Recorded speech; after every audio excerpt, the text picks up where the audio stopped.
Hello, Canucks fans, and welcome back to another episode, a game day episode. Potentially the last one for a while, but hopefully not. Game day episode of Canucks Conversation. My name is Dave Woodrelli. Joining me, of course, is Harmon Dial. Our technical producer, the man at the controls, is Grady Sass. Canucks Conversation, as always, is brought to you by the 2024 Toyota BZ4X. The BZ4X is Toyota's brand new all-electric SUV designed to go the distance for you and your family. The BZ4X is packed with Toyota's coolest tech, but it still has that trusty SUV feel you know and love. And even though it's electric, it's capable of effortlessly conquering any terrain, whether it's rain, snow, mud, or your friend's questionable post-game recaps. The BZ4X will get you through it all. Harm, today's poll question is, how are you feeling heading into Game 7? We're going to hear from Dakota Joshua soon. We've got Rick Tocchet. We've got JT Miller. Lots to talk about. We have to recap Game 6. And, of course, we have to preview Game 7. Previewing Game 7, the thing we're going to hear from Joshua is that this is the biggest game, the biggest night of many of these players' lives. Undoubtedly, biggest game I think you or I have ever covered, right? Yeah, no doubt about it. What's second? Prior to today, what was Game 7 of the bubble against Vegas? Were you in the bubble? I wasn't in the bubble, but covering it remotely. In the bubble? Why can't I remember this? Drance was there. Oh, that's he was right. in Edmonton. That's right. Poor guy. Okay. Yeah. Game 6, Game 7 tonight. Game 6, Harm.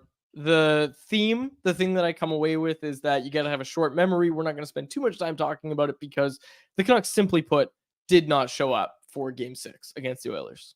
Yeah, we'll keep it short. It's interesting because their first period, I actually didn't think it was that bad at all. The shots were pretty low on both sides. And considering Edmonton was the team on the brink of elimination for a Game 6, they're on home ice, you're thinking, okay, the Canucks have handled this, what you would expect to be a big push or a big wave with Edmonton season on the line, the extra urgency, the extra desperation. And the Canucks were hanging in, especially when Höglander responded with the 1-1 goal. You're thinking, okay, you've got another line potentially going offensively. And then the final 40 minutes, they just got dominated. No other way to put it. It felt like Vancouver's forecheck couldn't make the type of impact that it did in Game 5. Edmonton started to create looks off the rush. Artur Shilov's wasn't particularly great. And it just sort of went from there. Vancouver's power play also let them down, which is unfortunate because they continued to miraculously keep Edmonton's power play off the board. Yeah, that's a big topic from Game 6. One of the few positives, I guess, from Game 6.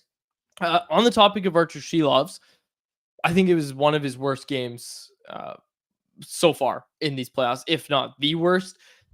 Should have had that Bouchard one. There's no way around it. It's a great shot. Like, it's just inside the post, but that's one Shilov should have. And I think he even said that post game. So not breaking, nothing groundbreaking for me here, but the goaltending needed to be better. And hey, I will point this out, Harm. I've said it earlier and I'll say it again. Artur Shilov's has made it a habit all throughout his career, and already in these playoffs, he has made it a habit of, after a bad game, he has a great game. It's happened 3 times in these playoffs. Obviously, if you're a Canucks fan, you're hoping that it happens again tonight. But hey, I like the idea of going back to Shilov's in goal. It shouldn't even be a conversation, but I know we had some people in the YouTube live chat asking early on the starting goaltender tonight. It's Shilov's for Vancouver, and it is Stuart Skinner again in Edmonton. And I'll just say this, Harm. I'll say this because I'm sticking with goaltending. I tweeted out, and I had Edmonton fans way too soon trying to dunk on me and jump all over me. I had this tweet where I tweeted out ahead of Game 6 because I said ahead of Game 6 I don't agree with the decision to go with Stuart Skinner. I said, so the best case scenario for Edmonton, and hey, I'll eat crow if the Canucks lose tonight. Stuart Skinner's phenomenal. Sure, I'll eat crow, but I tweeted out the best case scenario for the Oilers is that Stuart Skinner plays well in Game 6 and then goes back into Rogers Arena for Game 7, where he's sure to be met by a raucous Rogers Arena crowd that's going to be on him all night long. Skinner struggled all throughout this series, through his career at Rogers Arena. Canucks fans are going to be loud tonight. Again, it's too soon for the Oilers fans to be dunking on me for it, but we'll see. We'll see what happens tonight. I'm just pointing it out that Stuart Skinner starting in net tonight. I didn't agree with it in Game 6. this idea that he was even good in game 6 is crazy. He faced like one high danger chance and it got behind him. And then they're going with him, obviously, for game 7 tonight. But that's my take on the goaltending tonight. Honestly, from Edmonton's perspective, competent goaltending is all they're looking for from Stuart Skinner. He gave them that in game 6, but the Canucks barely tested him. So there is still that question mark about if the Canucks can get offensive looks from the inside, will he crumble at any point? Will one bad goal potentially start to snowball against him? So we'll see, because on the other hand, maybe all he needed was one victory, one sort of acceptable, fine performance to rebuild his confidence back up to a baseline to where his talent and ability can hold the fort down. And here is JT Miller talking this morning about the need to start getting some shots on Stuart Skinner in game 7, unlike they did in game 6. Yeah, I mean, we're not a high volume shot team. I think we've learned that in general. So it's not a huge panic for us. I just think when we're on our game, we get more looks and we shoot the puck. It's not like we're going to look to cross the blue line and start shooting every single puck on net. So obviously we need to be better. We know that, and good news is we can turn the page, and it's one game to do it and try to earn it. Okay, Harm, big story coming into game 7. Haven't even mentioned it yet. We're going to talk about Brock Boeser. Before we do that, anything specifically from game 6 that you need to get to that can't wait until after we're talking about game 7? Okay. So the news comes out yesterday. Our very own Irfan Ghaffar tweeting it out. He had the report that Brock Boeser is going to be out. Elliot Friedman of Sportsnet added on that it's with a blood clotting issue. And then we've seen all these reports coming out. Frank Seravalli, who again is going to join us later in today's show, he reported that Boeser is on blood thinners for a blood clot that was found in his leg. I don't know a ton about blood clots. I know it's non-life threatening. I know it was mentioned, so obviously that's a really good thing. We have no idea when Boeser is going to be back. I think Frank was reporting that it could be a few months. You're hoping he's just ready in time for training camp, but he's not going to be available for game 7. Huge blow to the Canucks to lose their leading scorer, and a lot of uncertainty, obviously, if he's even going to be ready for next round should the Canucks get there. Yeah, so first and foremost, this is obviously bigger than hockey, right? You're just hoping that Boeser's recovery ends up being smooth, that he can, whenever he's ready, get back to securing his long-term health and being able to sort of play at a high level again. But of course, in the here and now, from an on-ice perspective, it's a devastating blow for both him and the team. From Brock's perspective, you just have to feel awful for him, right? Like, think about everything that he's overcome to get to the point where he's playing the best hockey of not only the regular season, but elevating his game further in the playoffs. Last season, having to grapple with the passing of his father, having to deal with his name on the trade block all year long, the initial trade request, which was at the end of the season, then rescinded, then the summer where he changed up his workout routine, moved to a trainer that Rick Tocchet knew, put all that work in, starts the season with 4 goals against the Oilers on opening night, takes off from there, is a huge part of why the Canucks have even gotten to this point at the center of Vancouver's, most miraculous comebacks in the National Series, for example. And so for him to have to then, as the longest tenured Canuck, after all those dark years for this franchise, have to miss game 7 of round 2, it's devastating. There's no other way to really put it. And from the team's perspective as well, it's a huge loss. And now they've just got to rally around the idea of winning it for Brock and for Demko. Hopefully that can give them an extra emotional spark, because those guys, especially Brock in these playoffs, have meant so much to this team. Yeah, and again, we're obviously just hoping the best for Brock Boeser, the person.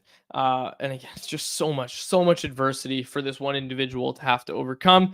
Just another one for him. It's really, really too bad. Really, really bad news. Okay, let's look at the practice lines from yesterday's practice. They had a morning meeting today, like they had a team meeting today, so they didn't skate. It was just the scratches that skated. But this is from Jeff Patterson yesterday. Not a full Canucks practice. These were the lines that we saw skating together: Podkolzin, Pettersson, Mikheyev, Joshua, Lindholm, Garland, PDG, Bluger, Amon, Hoglander, Suter, Lafferty.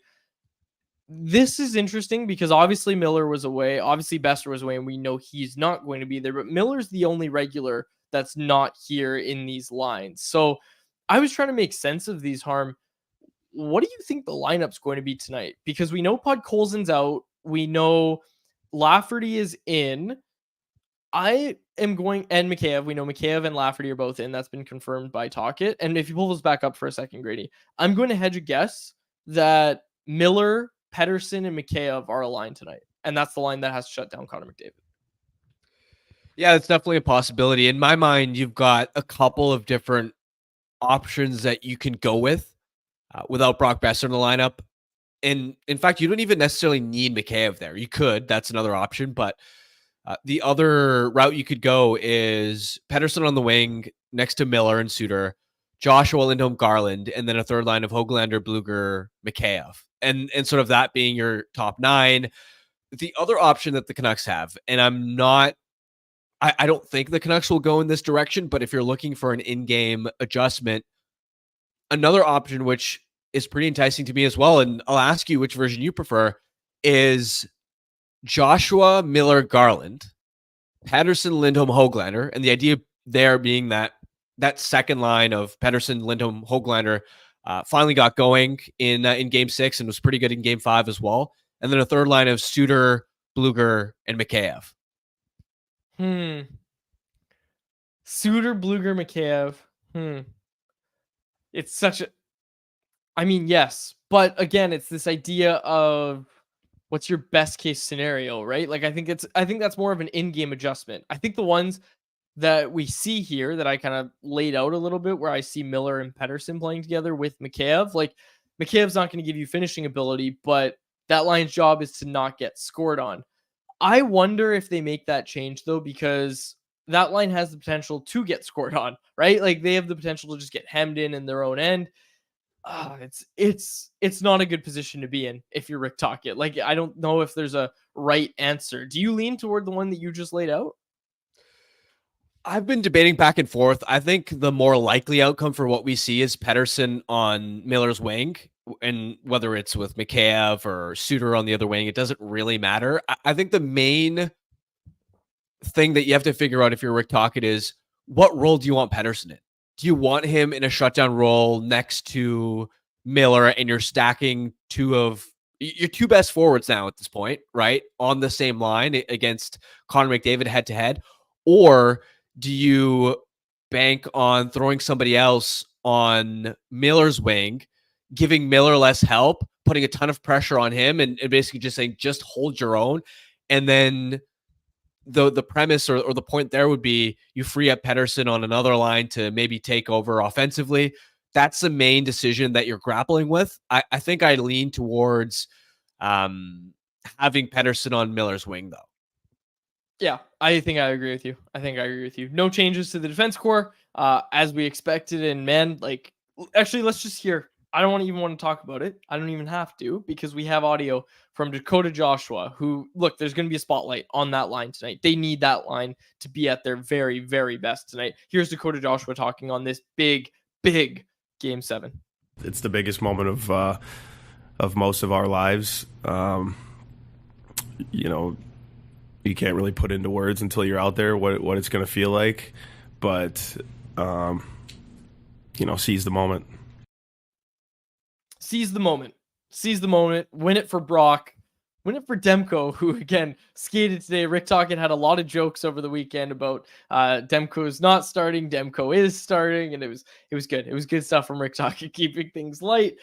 Totally pranked Kate. Poor Kate Pettersson asks him the question, and he cuts her off and is like, yeah, just so you know, Demko's starting. So anyways, Demko is not starting, but you'd assume he'd be good to go if you get to the Western Conference Final, which the Canucks are one win away from doing. But yes, as we've said a few times, they're going to be without Brock Boeser tonight. It is not going to be an easy task, but it is sure to be a great game, as every game in this series has been to this point, Harm. Let's hear from Rick Tocchet speaking about Brock Boeser's absence, because I think that's a good kind of way to transition a little bit here, is Tocchet talking about that next man up mentality and what they're going to need to do without Brock Boeser in the lineup.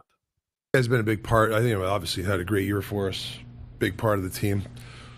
he scored some big goals for us. So it's a tough one, but next man up, right? That's the way you got to approach it, like we have all year.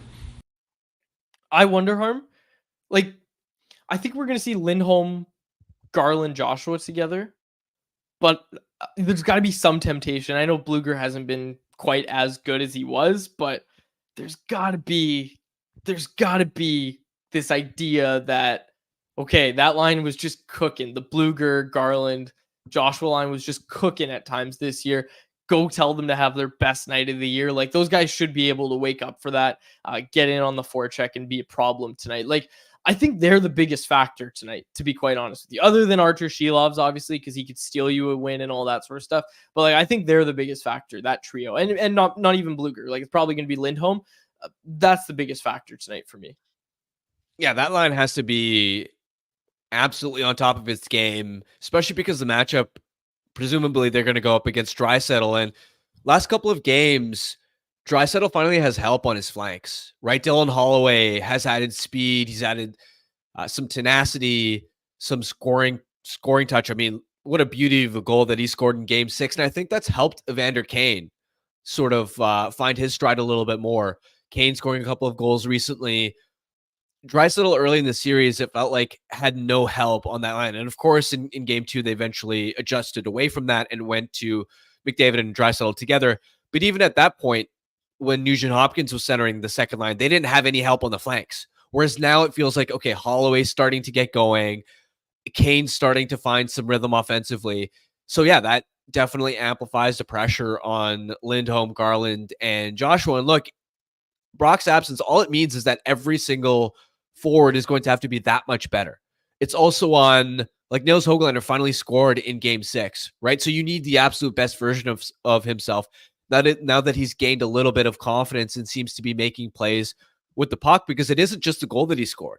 It's on the entry, how he held on to the puck, how instead of throwing it away or turning it over, he was able to set Pettersson up to allow that line to maintain control of the puck in the offensive zone. So you're going to need the absolute best of Höglander in Pettersson, right? Last couple of games, it's felt like he's been inching closer to, I don't want to say his best form, but he's looked significantly better.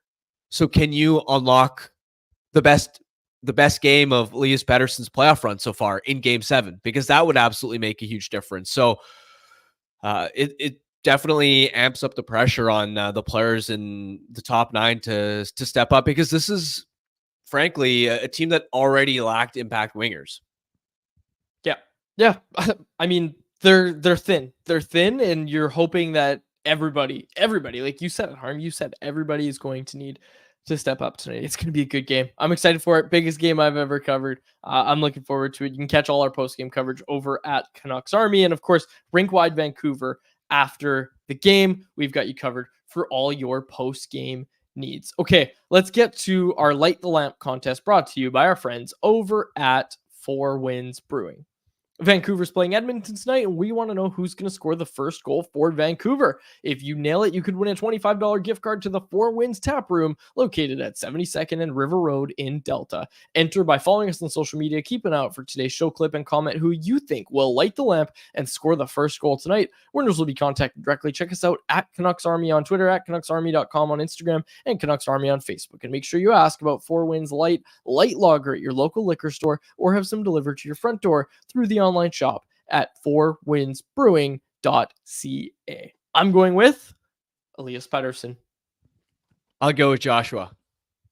Nice. Good picks all around. Good picks. Okay, let's get to, and we're just waiting for Frank. Frank's going to join us at 2:30. So let's take a quick break. We'll come back and we'll do the poll question. So first, let me do my DFO picks. Yeah, I'll do my picks. Is that okay, Grady? Can I do my picks first? Yeah, I think that's good. Okay, let's do our picks. For the Daily Faceoff Playoff Parlay Challenge, you can play over at games.dailyfaceoff.com. Each game day, answer 4 questions. Pick the winning team, guess if points will be over or under, predict the first goal, and choose the highest scoring period. Daily winners snag gift cards, while each round's champs pocket cash. Games.dailyfaceoff.com is where you want to go to prove your puck prowess. Here are my picks today. Pull them up. I can't quite remember them. Okay, so it's all about tonight's game because tonight is the only game on the NHL slate. Going with under on the assists on Quinn Hughes, but that's because I have him down for 2 goals. Connor McDavid, total assists, under 1.5. Zach Hyman, total goals, under 1. JT Miller, total goals, under. He's going to be dishing the puck tonight. Money line, I'm taking it. Vancouver to win tonight's game and over 5.5 total goals. First goal, Vancouver. Highest scoring period, first period. Canucks take a lead and they lock it down. That's my prediction for tonight. You can make yours over at games.dailyfaceoff.com. Okay, now we're going to take an actual break and get to a word from the BC government. On the other side, we're going to do our poll question. So stay tuned, folks. And if you haven't voted already, go to our Twitter and vote in our poll question.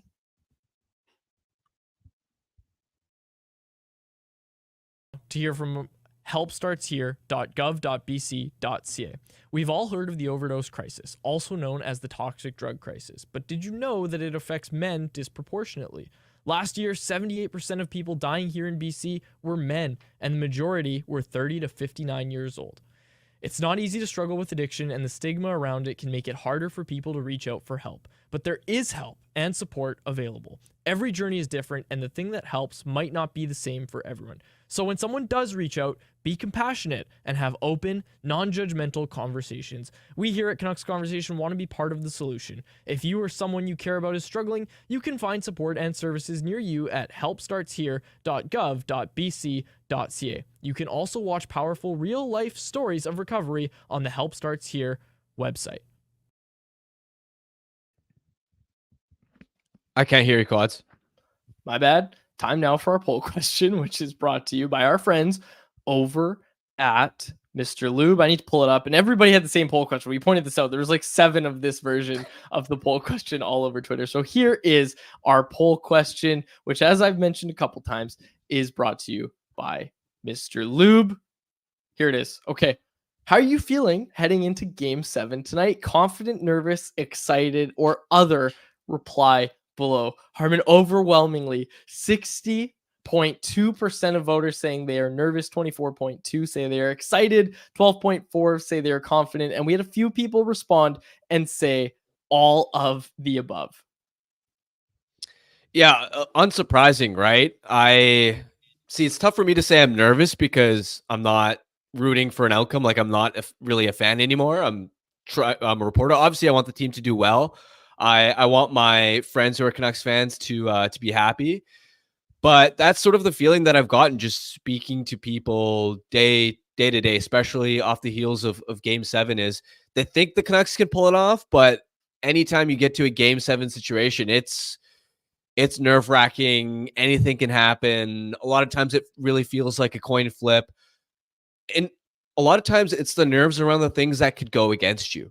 Right, the bad bounce, the officiating, and because it's low scoring, oftentimes the Game 7 or the Game 6 that the Canucks had to close out, for example, if you do get an unlucky break or the big mistake that usually doesn't happen that leads to a goal against, it can feel like that margin or that deficit is even larger than usual, just because a Game 6 or 7 does tend to be more tight checking than games earlier in a series. So I definitely understand where fans are coming from with the idea that they have some nervous energy, and it's not even nervousness again from a perspective of we think they're going to lose. It's just nervousness in general because you don't know what's going to happen.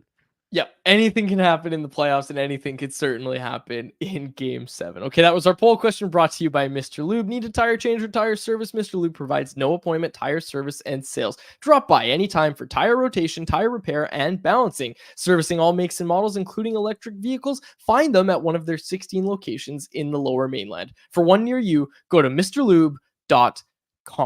Okay, Frank's going to join us in a matter of moments, but we'll do anyone else. We'll just do it early. We'll get to anyone else, which is brought to you by the Vancouver Canadians. The great spring weather is here, and it's time to get out to the Nat to catch your Vancouver Canadians in action. The Seas are on the road, but have a 6-game homestand starting on Tuesday, May 28th, which includes a superstar appearance by Buck Martinez on the 28th, a nooner at the Nat on Friday, May 31st, and a family fun Sunday on June 2nd. Catch fireworks giveaways, Friday nooners, and superstar appearances all spring and summer long. To get your tickets, call 604-872-5232 or go to CanadiansBaseball.com. Always a good time to get out to the Nat in this weather. I am loving it.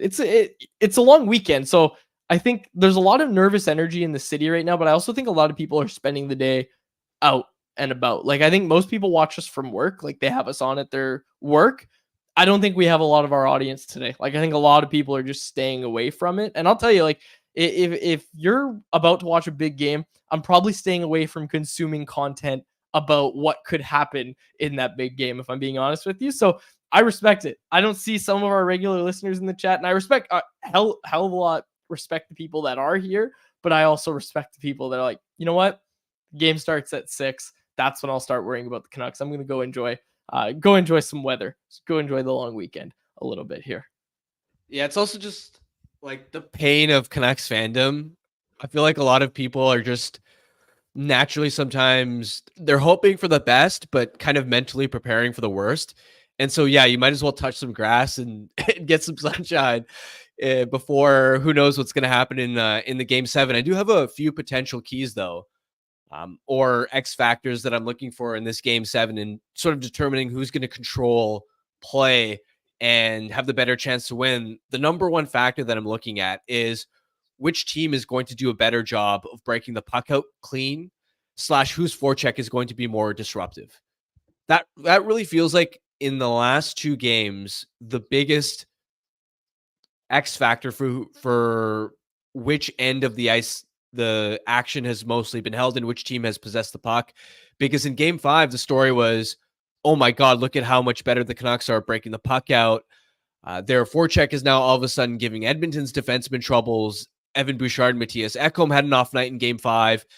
And no coincidence that it was Vancouver's best playoff game of this entire run.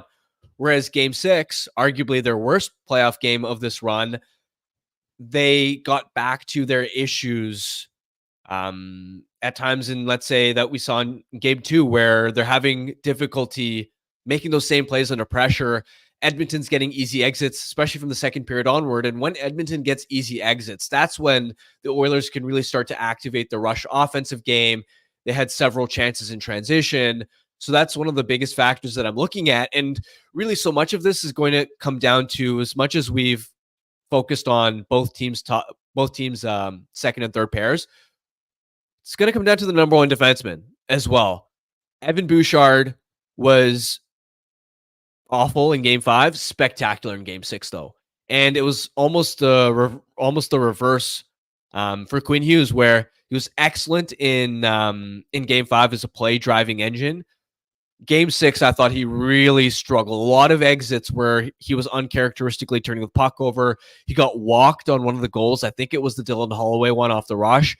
Just didn't look like himself. And from Bouchard's perspective, Matthias Ekholm, again, I highlighted it after Game 5, how his minutes have been reduced because it looks like he's less than 100%. Ekholm only played 15-24 in Game 6. So Bouchard has to carry that top pair by himself. Same thing as, same responsibility is on Quinn Hughes' shoulders, given how much Phil Hronek has struggled in these playoffs.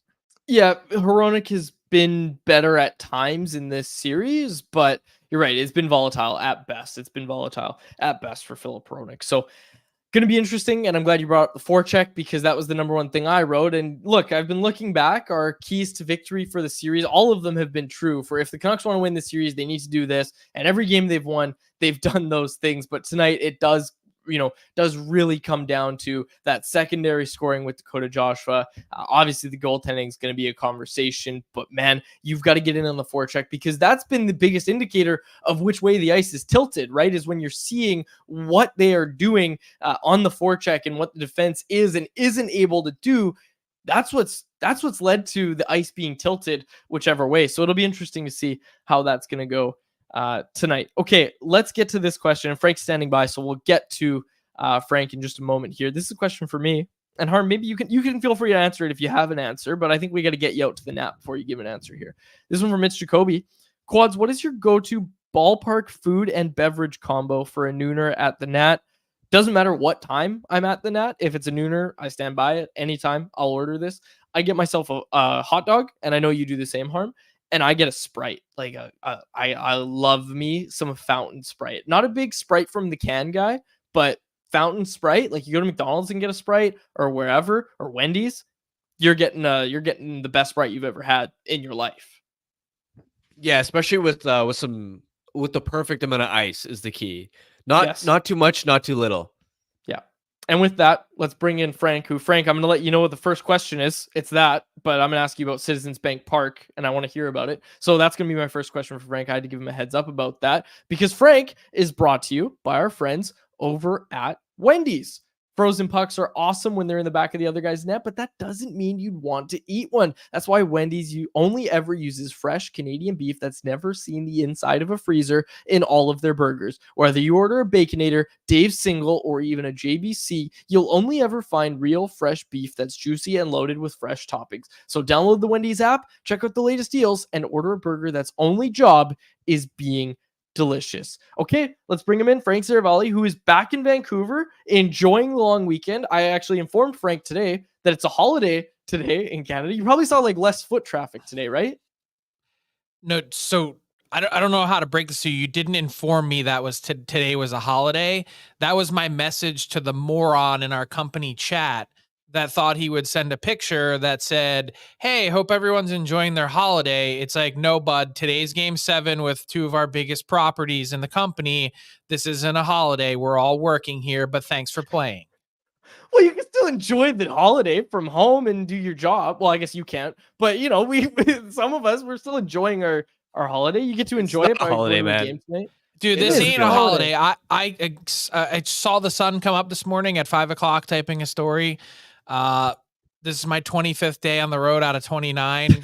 There's nothing close to a holiday here. Fair enough. Okay, Frank, answer that question though. Food and beverage combo at Citizens Bank Park. Ooh, so my favorite holiday of the year is when it's Dollar Dog Night at Citizens Bank Park, and I try and go 1 dog per inning.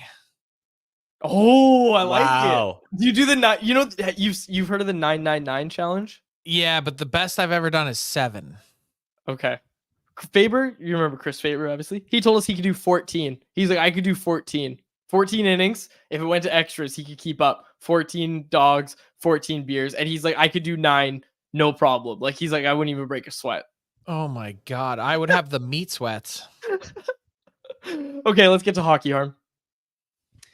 Yeah, so of course the big news ahead of Game 7 is Brock Boeser's absence. What can you tell us about maybe what happened there and his potential status moving forward? Yeah, so Brock Boeser had some pain in his leg upon examination from team medical personnel. They discovered a blood clot, obviously with some testing in his leg. And as a result of that, unfortunately for him and the Canucks, that effectively ends his season as he's been placed on blood thinning medication. Just a horrible break. This is a guy that's been through so much over the last number of years, and to have the season that he's had, to have the playoffs that he's had as this team's leading goal scorer, and to be a certified Edmonton Oiler killer with 9 goals in 10 games so far against the Oil this season. Couldn't think of a worse time or target to take out of your lineup. And, you know, obviously everyone's glad that Brock Boeser's okay. But this is going to be a tough one for Brock and the rest of the team to swallow. What's the latest on Thatcher Demko? We've seen him skating. We know he's not going to play tonight. Despite Rick Tockett's jokes, we know he's not going to play tonight. What's the latest on him? He probably could have played tonight, is the understanding that I have. The Canucks, they felt like it was an unfair spot to put him in because he's seen so little action over the last 2.5 months.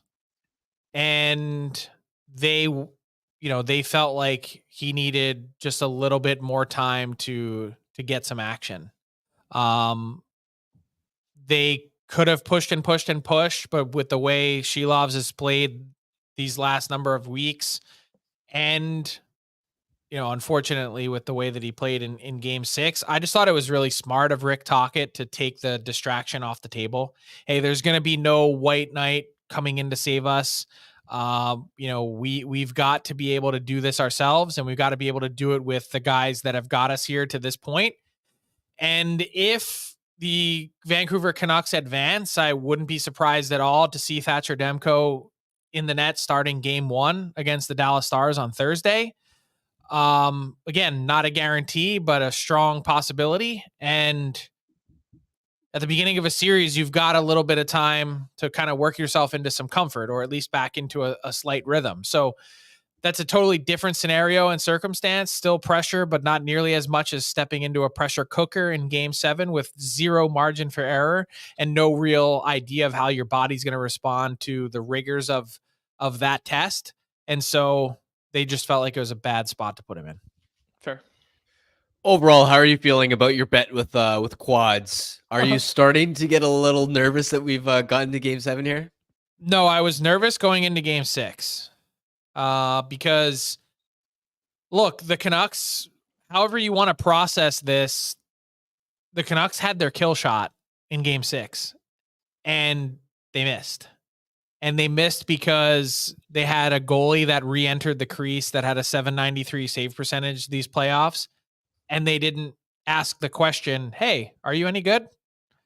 They had 9 shots through 2 periods. And there was maybe 1 save all game that Skinner made that was like, oh, that was an impressive sequence. And other than that, they didn't really have the puck and they certainly weren't dangerous. So that part is certainly concerning from that perspective. I think now, especially when you take Boeser out of the lineup, I just think there's such a gulf between the Oilers' best players and the Canucks' best players, at least how they've played in these playoffs. And that the tough part about predicting a game 7 is that doesn't necessarily mean anything. You know, there was kind of a joke this morning, like, hey, buckle up. We're about to see the game of Sam Lafferty's life. But that's sometimes how game 7s go. You have no idea where you're getting the contribution from, where you're getting the energy from, the smart plays, who commits an egregious turnover or play. The margin of error has been so incredibly razor thin in this series in particular that, I wouldn't be surprised at all to see it come down to the last 2-3 minutes, much like we've seen in a couple of these games to decide a winner of this series. It's just been so close. And yeah, like I'm not feeling one way or the other about the bet with you. I don't even remember what it was, Frank. Like, I don't remember what we bet. We're gonna have to rewind after the fact and go rewind it. Something about me wearing a Canucks Army t-shirt and tweeting that you're wrong. And then if if you lose, you get pied in the face. Oh, that's right. That's it. Okay. Yeah, you're gonna have to shave your cheesy playoff mustache first, though. Okay. And Canucks fans don't want to hear this, so I'm not gonna say I'm hoping. But that's the silver lining for me. If the Canucks lose tonight, that's the silver lining for me, is this thing gets to leave my face. Although it is kind of growing on me. Like, I'm kind of starting to literally it is kind of growing on you. But it's starting to, isn't it? Yeah. I'm starting to look, okay. The Canucks have all sorts of reasons to feel optimistic tonight. We've said this a million times. If you put them in this spot prior to the season starting, everyone believed this Oiler team was built, ready-made for a Stanley Cup to contend. And the Canucks they finished 5 points ahead of them. They earned this right tonight to have home ice at Rogers Arena to end the Oilers season. And I wrote about it today. Yep. The Canucks have been at the center of pulling at the thread that has, almost completely unraveled Edmonton. November 6th in Rogers Arena, a Monday night, 6-2 win. Jay Woodcroft ejected in the 3rd period. The next day, Jack Campbell waived. Later that week, Jay Woodcroft fired. So the Canucks beat the Oilers 3 times in the first 27 days, outscored them 18-6. And now they have the ability tonight in game 7 to finish the job and quite literally completely unravel the Edmonton Oilers season. You couldn't ask for anything more than that. You couldn't ask for better drama. I can't wait to see it. This is why we love sports. This is why we love sports. And you had the column over at Daily Faceoff. You wrote about the Canucks' resiliency. They have just been a resilient group all year long, Frank. And I guess we'll close it on that as just your biggest X factor, because we were throwing out a few. Obviously, we're talking goaltending, we're talking secondary scoring, all that for the Canucks. What is the biggest X factor heading into game 7? It's that they've won games these playoffs because of their belief with very little reason to expect them to win. Meaning they've pulled out some incredible circus-like wins that they had no business doing. And to be honest, if you were an Oiler fan, you had to be sitting there, even in game 6 in the third period, as lopsided as the game was, saying, hey, if Vancouver just gets one here and starts to make Stuart Skinner think, and it's 3-2 in the third period, all bets are off. Like, hold all tickets, please. So that part has been, it's made every game fun. And you couldn't ask for anything more in a game 7 to have a team like that believes in that they just need to play even 45% of this game well, and they're going to be right in it. That's how they've played. And when they're on, they've been as good as anyone. They've got this, the way they pressure, the way they forecheck, the way they've defended, it's been great. But there's been plenty of time that it's sort of not there. And these are two, for the most part, really inconsistent teams, which is why this series has seesawed back and forth. Yeah, it's been a good series, and it's going to be a good game 7 for sure. Frank, thanks so much for joining us. We really appreciate it, and we will chat with you next week. See you guys. There he is, Frank Seravalli. You can go check out. And like I said, he wrote something today really, really solid over at dailyfaceoff.com. There's Frank Seravalli. Okay, Harm, do you have anything else you want to get to? Because we did anyone else earlier in the show. All we've got left is our Bet365 bet of the day. I don't have anything else, it feels like. I'm ready for the game. The other thing that will dictate or have an impact on this game 7 is which team's power play finally gets going. Right? It's an underrated storyline that both teams had extended 5-on-3s in game 6, and neither one scored. Right? Vancouver's PK has seemingly found a way to slow down the Oilers' power play. They're pressuring them a lot more aggressively. Their execution seems off.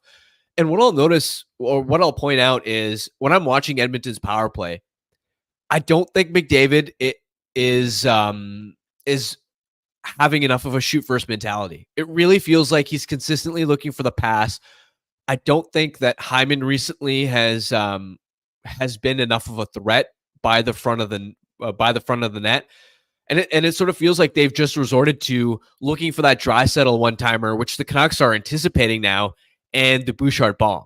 So if you're the Oilers, if I'm Chris Knobloch, I'm telling McDavid, you got to have a shot first mentality, because there have been some pretty good looks where he's passed it up and looked for the next play.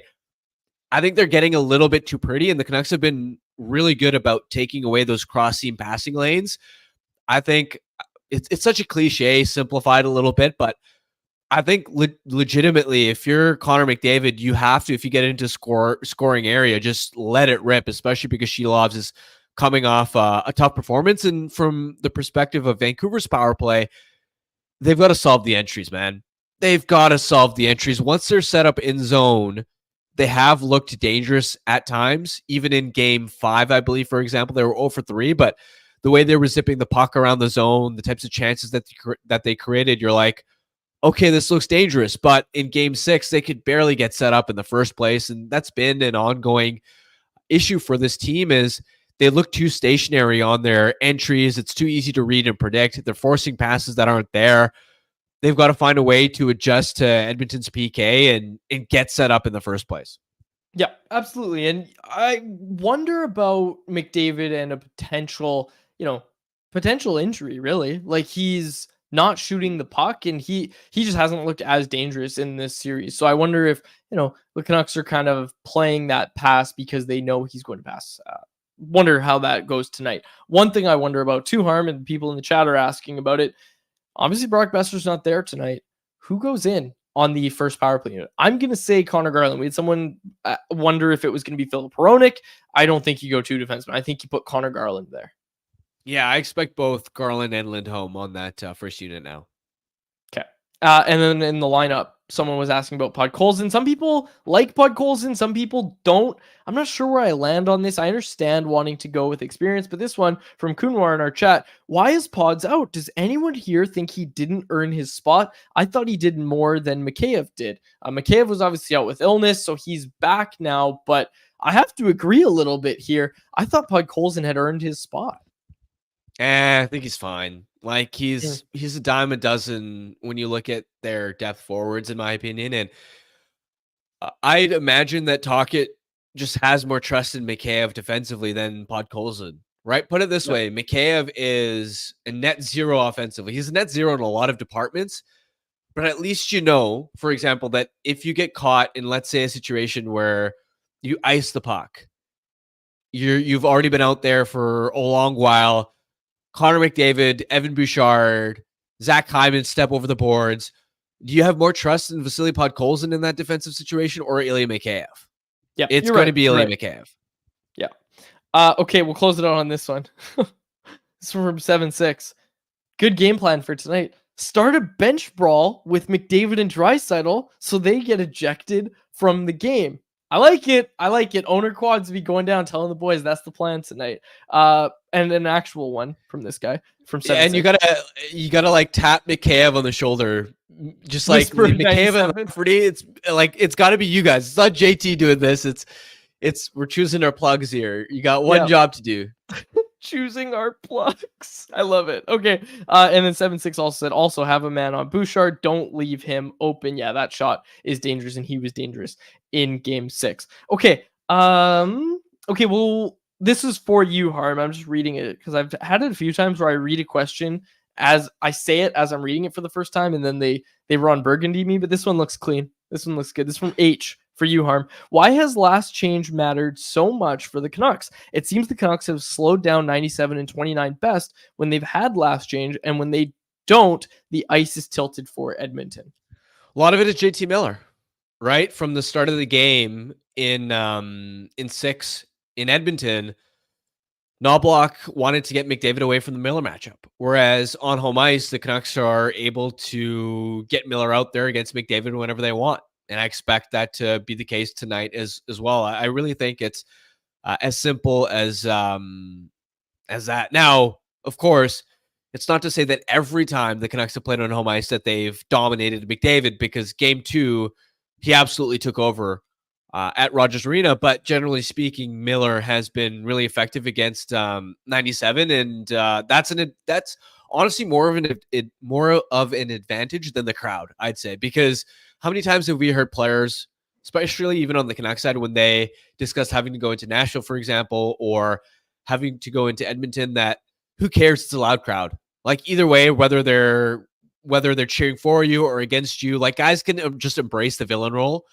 But matchups is a real tactical, tangible area where with home ice, I feel like the Canucks have a bit of an edge there. Okay, last one here. I'll get to it.